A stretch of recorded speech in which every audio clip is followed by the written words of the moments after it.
On croit souvent que le charisme est un don, qu'il est réservé à certains, comme une magie innée. Mais la vérité est différente. Le charisme est une énergie que tu peux développer. Le charisme ne dépend pas de ton physique, ni de ton argent, ni même de ta voix. Il dépend de ta présence, de la manière dont tu occupes l'espace, dont tu regardes, dont tu inspires confiance. Et ce charisme peut s'améliorer instantanément si tu comprends les bonnes stratégies. Aujourd'hui, je vais partager avec toi 7 stratégies puissantes pour améliorer ton charisme immédiatement.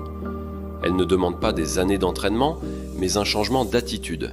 Elles viennent de la sagesse stoïcienne, de l'observation psychologique et de la discipline intérieure. Car un homme qui maîtrise son charisme ne force pas l'attention, il attire naturellement. Il n'élève pas la voix, son silence pèse déjà. Il n'imite pas, il incarne. Un homme faible cherche à séduire par l'excès. Un homme stoïcien inspire par sa maîtrise. Et c'est ce que nous allons voir maintenant. Le pouvoir du silence maîtrisé. Le premier pilier du charisme, c'est le silence. Beaucoup d'hommes croient qu'ils doivent parler sans cesse pour séduire. Mais le charisme naît souvent du non-dit. Un silence calme, assumé, crée une tension positive. Il montre que tu n'as pas peur de l'espace vide. Exemple, Luc, dans ses réunions, parlait peu. Mais quand il ouvrait la bouche, tout le monde écoutait. Pourquoi ? Parce que son silence donnait du poids à ses mots. Sénèque disait « Parle peu, mais parle juste ». Un homme stoïcien sait que son charisme vient autant de ce qu'il dit que de ce qu'il choisit de taire. Le regard qui ancre. Ton regard est l'arme la plus directe de ton charisme. Un regard qui fuit inspire le doute. Un regard trop insistant devient oppressant. Le charisme, c'est l'équilibre. Un regard calme, posé, soutenu, qui montre confiance. Exemple, Julien regardait toujours ses interlocuteurs dans les yeux quelques secondes de plus que la moyenne. Il ne clignait pas nerveusement, il ne baissait pas la tête.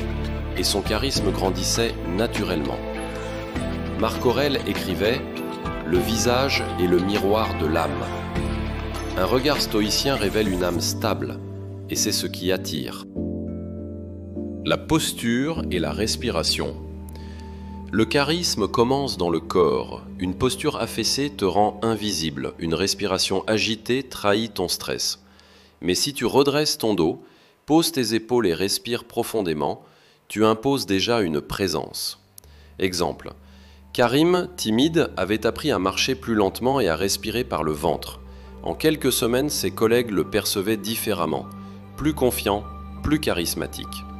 Épictète disait « Nous ne sommes troublés que par nos propres mouvements intérieurs.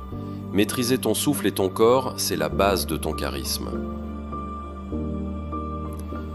L'art de l'écoute active. Un homme charismatique ne parle pas seulement bien, il écoute vraiment. Il ne coupe pas, il ne prépare pas déjà sa réponse, il s'imprègne de ce que dit l'autre. Exemple. Paul, dans son cercle social, était aimé parce qu'il posait de vraies questions. Les gens disaient « avec lui on se sent compris ». Écouter profondément, c'est donner de la valeur, et celui qui donne de la valeur attire naturellement. Le choix des mots. Un discours charismatique n'est pas rempli de mots compliqués, il est clair, simple, percutant. Un homme charismatique ne parle pas beaucoup, mais quand il parle, ses phrases frappent comme des évidences. Exemple. Lors d'une réunion, 2 personnes débattaient longuement. Marc n'a dit qu'une phrase. « Faisons ce qui est juste, pas ce qui est facile. » Silence.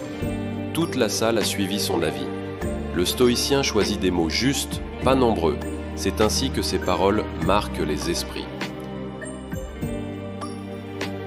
L'énergie contenue. Le charisme n'est pas l'exubérance, c'est une énergie contenue, un feu intérieur qui se devine mais qui ne déborde pas.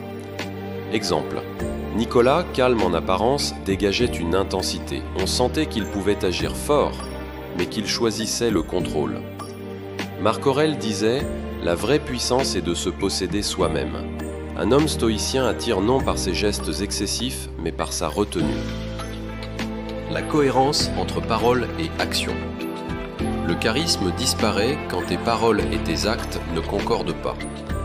Un homme qui promet mais n'agit pas devient transparent. Mais un homme cohérent, même silencieux, impose le respect. Exemple, Jean disait rarement « je t'aiderai ». Mais chaque fois qu'il le disait, il le faisait.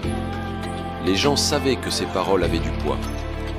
Un homme stoïcien bâtit son charisme sur la cohérence, car le monde respecte celui qui vit selon ce qu'il dit. Conclusion. Le charisme n'est pas un don réservé à quelques-uns. C'est une discipline. Il se construit à travers 7 stratégies. Le silence maîtrisé, le regard qui ancre, la posture et la respiration, l'écoute active, le choix des mots, l'énergie contenue, la cohérence entre parole et action. Un homme faible cherche à impressionner. Un homme stoïcien attire par sa maîtrise. Sénèque disait « Celui qui se maîtrise lui-même est digne de commander aux autres ». Si tu veux continuer à progresser et devenir un homme qui inspire admiration et respect, abonne-toi dès maintenant. Like cette vidéo et partage en commentaire quelle stratégie appliques-tu déjà et laquelle veux-tu renforcer.